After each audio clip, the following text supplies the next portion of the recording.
अस्सलाम वालेकुम ऑल, कैसे हो आप सब लोग। उम्मीद करती हूँ कि आप सब लोग ठीक होंगे, फर्स्ट क्लास होंगे। और आज की इस वीडियो में मैं आपको बताने वाली हूँ कि छोटी और हुडी आइज के ऊपर आपको किस टाइप का ग्लिटर अप्लाई करना चाहिए जो कि रिलायबल रहता है, ज़्यादा देर तक स्टे भी करता है। सो ये वीडियो आप लोगों के लिए बहुत ज़्यादा इंटरेस्टिंग होने वाला है, बिकॉज 100 में से 80% लोगों की आइज़ जो है ना वो हुडीड होती हैं या छोटी होती हैं, तो ये आप लोगों के लिए बहुत इन्फॉर्मेटिव रहेगा। सो यहाँ पर सबसे पहले आईब्रो की शेप बनाने के लिए मैं मिस रोज की आईब्रो पेंसिल यूज़ करने वाली हूँ।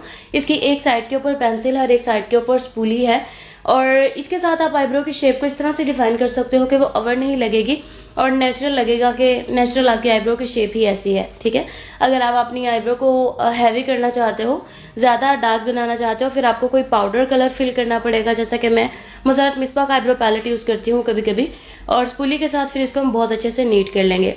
उसके बाद ये आइज़ के नीचे जो डार्क सर्कल आप लोगों को नज़र आ रहा है, इसको हाइड करने के लिए आपको ऑरेंज कलर करेक्टर अप्लाई करना है आइज़ के नीचे। यहाँ पर मैंने 2 डॉट्स अप्लाई किए हैं एंड देन मैं इसको अपनी फिंगर के साथ ही बहुत अच्छे से ब्लेंड करूँगी और डैब डैब करके आपने इसको ब्लेंड करते जाना है। अगर आपको लग रहा है कि प्रोडक्ट ज़्यादा अप्लाई हो गया तो आप बेशक थोड़ा सा साफ कर लो। इसी में से थोड़ा सा प्रोडक्ट जो फिंगर पे लग रहा है, मतलब लग गया है, उसको मैं आइज़ के ऊपर भी अप्लाई कर दूंगी ताकि आई के ऊपर भी अगर कोई डार्क सर्कल है तो वो हाइड हो जाए। अब इसको लूज पाउडर के साथ बहुत अच्छे से हम फिक्स कर देंगे और बहुत थोड़ा थोड़ा मतलब लूज ब्रेसेस वाले ब्रश के साथ आपने इसको अप्लाई करना है।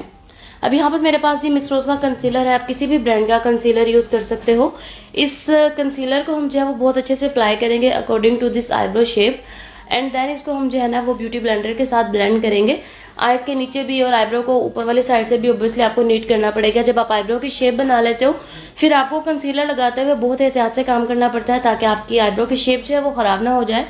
फिर उसको आप किसी भी ब्यूटी ब्लेंडर के साथ, ये मेरी अपनी ब्रांड का ब्यूटी ब्लेंडर है जिसके साथ आप इसको जो है ना वो बहुत अच्छे से ब्लेंड करोगे, पूरी प्रॉपर जो कंसीलर हमने अप्लाई किया था। और बहुत एहतियात से ब्लेंड करना है, ख्याल रखते हुए कि आपकी आईब्रो की शेप पे ये ब्लेंडर जो है वो नहीं आना चाहिए। उसके बाद सेम लूज पाउडर के साथ हम जो है वो इस कंसीलर को अगेन फिक्स करेंगे ताकि ये हमारे फिंगर्स के साथ उतरे ना या फिर बेस ख़राब ना हो। फिर उसके बाद फैन ब्रश के साथ एक्स्ट्रा पाउडर सारा डस्ट आउट कर देंगे।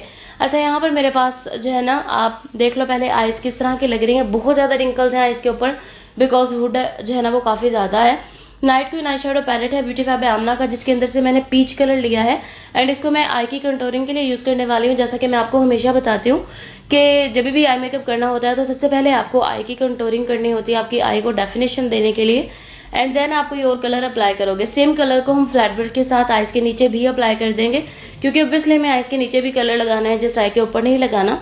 उसके बाद छोटी और हुडीड आइज़ के ऊपर क्रीज को प्रोमिनेंट करने के लिए आपको कोई डार्क कलर चाहिए और उसको आपको बिल्कुल छोटे साइज वाले बुलेट ब्रश के साथ इस तरह से अप्लाई करना है कि आपकी जो वो क्रीज लाइन है ना जो छोटे आइज़ के ऊपर है ही नहीं, मतलब नज़र ही नहीं आ रही, उसके ऊपर आपको उस क्रीज लाइन को खुद डिफाइन करना है। जैसे कि भी आपको ऑन स्क्रीन नज़र आ रहा है, इससे आपकी आंख जो है ना वो बड़ी लगेगी और आपके आई मेकअप भी जो है ना वो प्रोमिनेंटली नज़र आएगा। अब हल्का हल्का सा लूज ब्रेसेस वाले ब्रश के साथ इस लाइन को ब्लेंड कर देंगे ताकि ये शार्पली पड़ी हुई नजर ना आए, क्योंकि ऑब्वियसली खुली आंखों में तो पता नहीं चलेगा, लेकिन अगर आंख बंद होगी तो वो बुरी लगेगी इतनी शार्प लाइन। आप इसका कोई भी कलर ले सकते हो, जरूरी नहीं कि आप ये कलर लो। उसके बाद मैंने एक फ्लैट सा ब्रश लिया है एंड अगेन वही कलर जो मैंने डार्क लाइट के ऊपर अप्लाई किया था उसी कलर को मैं आई के नीचे अपनी लोअर लैश लाइन के बिल्कुल साथ साथ अप्लाई करूंगी ताकि हमारी जो आई है वो नीचे से भी लाइक डेफिनेशन उसको मिला, डेप्थ आ जाए। ऑब्वियसली आइज के ऊपर इतना डार्क कलर लाया तो आई नीचे भी लगाना है।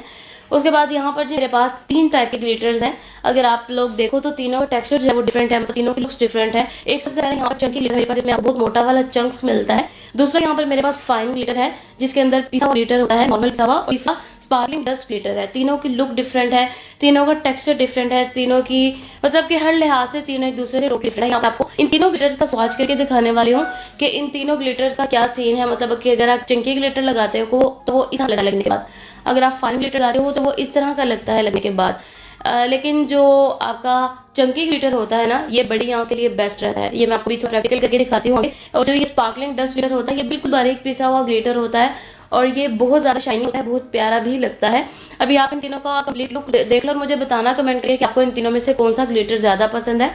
यहाँ पर मैं आप लोगों को एज अ डेमो ग्लिटर लगा के दिखाने वाली हूँ कि अगर छोटी और हुडी डाई के ऊपर चंकी ग्लिटर लगा देते हो क्या होता है। जब आप आइज ओपन करते हो तो ऑलरेडी आपकी आइज पे बहुत ज्यादा रिंकल्स हैं, हुड है, जिसकी वजह से आपकी आंख वैसे ही नजर नहीं आ रही होती। फिर जब आप इतना मोटा ग्लिटर थोप के लगा देते हो छोटी आइज के ऊपर तो 2-3 दफे जब आप आइज ब्लिंक करते हो तो वो क्लियर हो जाता है और वो ग्लिटर आपके फेस पे गिरना शुरू हो जाता है। अगर आप ये नॉर्मल साइज वाला ग्लिटर मतलब फाइन ग्लिटर अप्लाई करते हो छोटी या हुडी आइज के ऊपर, तो ये जो है ये आपके चंकी ग्लिटर से बहुत ज़्यादा लाइबल होता है, मतलब बहुत ज़्यादा टाइम आपका गुजारेगा आराम से। सो शाइन भी काफ़ी ज़्यादा होती है। तो अगर आप ब्राइडल के लिए यूज़ कर रहे हो ना, तो ये फाइन वाला ग्लिटर बेस्ट ब्राइडल को अप्लाई करने के लिए। बेशक आपकी छोटी आइज, बेशक आपकी हुडी आइज है, आप इसको इजीली बगैर सोचे लगा सकते हो। लेकिन अगर आप पार्टी वगैरह के लिए लगा रहे हो और आप चाह रहे हो कि बहुत ज़्यादा टाइम इसके साथ गुजर जाए, आंख आपको भारी ना लगे, आंख आप इजीली देख पाओ या आंख आपकी इकट्ठी ना हो, तो उस सिचुएशन में आपको रेकमेंड करूंगी कि आप इस तरह से जो स्पार्कलिंग डस्ट ग्लिटर्स होते हैं, जैसा कि काशिश में मैजिक इन शिमर्स के नाम से सीरीज है, उसमें भी बहुत बारीक बिल्कुल पाउडर फॉर्म में ग्लिटर है, तो उस टाइप के ग्लिटर्स आप लगा सकते हो। वो बहुत ज़्यादा रिलायबल रहते हैं। मतलब कि अगर बहुत सारे लोगों को मैंने देखा इशू होता है कि आइज पे ग्लिटर या इस तरह से कुछ लगाने के बाद आंखें बहुत ज़्यादा वजनी हो जाती हैं और फिर थका थका सा फील होता है। तो इस सिचुएशन में आप ब्राइडल को भी इस तरह के स्पार्कलिंग डस्ट ग्लिटर्स जो है ना वो यूज़ कर सकते हो। ये ग्लिटर्स होते हैं, ये बाकी दोनों ग्लिटर्स से बहुत ज़्यादा रिलायबल होते हैं। किसी भी आइज के लिए आप नोट कर लो। सो मैं यहाँ पर काशिश का मैजिक इन शिमर अप्लाई कर रही हूँ। मैंने निक्स की ग्लू अप्लाई की है और उसके साथ मैंने प्रॉपरली डी बना लिया है, बिकॉज ऑब्वियसली हम कट क्रीज मेकअप ज़्यादातर हम प्रेफर करते हैं छोटे आइज के ऊपर ही, क्योंकि छोटे आइज के ऊपर क्रीज लाइन होती ही नहीं है। हुड की वजह से क्रीज लाइन नज़र ही नहीं आ रही होती, तो आपको वो क्रीज लाइन खुद रिफाइन करनी होती है। दैट्स वाई आप कट क्रीज वाला मेकअप करते हो, ताकि आपकी आंख बड़ी लगे, प्रोमिनेंट लगे। उसके बाद मैंने यहाँ पर कैबरिनी का हाईलाइटर और इसके अंदर से मैंने सिल्वर कलर लिया है एंड इसको मैं अपने ब्रॉबन एरिया पर और इसके अलावा अपने इनर कॉर्नर पर बहुत अच्छे से अप्लाई करूंगी। एंड फिंगर के साथ ही आप इसको हल्का सा स्मच कर दोगे, बहुत ज़्यादा रब नहीं करना, वरना हाईलाइटर की शाइन जो है ना वो ख़त्म हो जाती है। अभी हमारा आई मेकअप ऑलमोस्ट डन हो गया है। आप लोगों को कैसा लग रहा है कमेंट करके ज़रूर बताना। अब वाटर लाइन को फिल करने के लिए यहाँ पर चाइनीज जेल लाइनर है मेरे पास वाइट कलर में।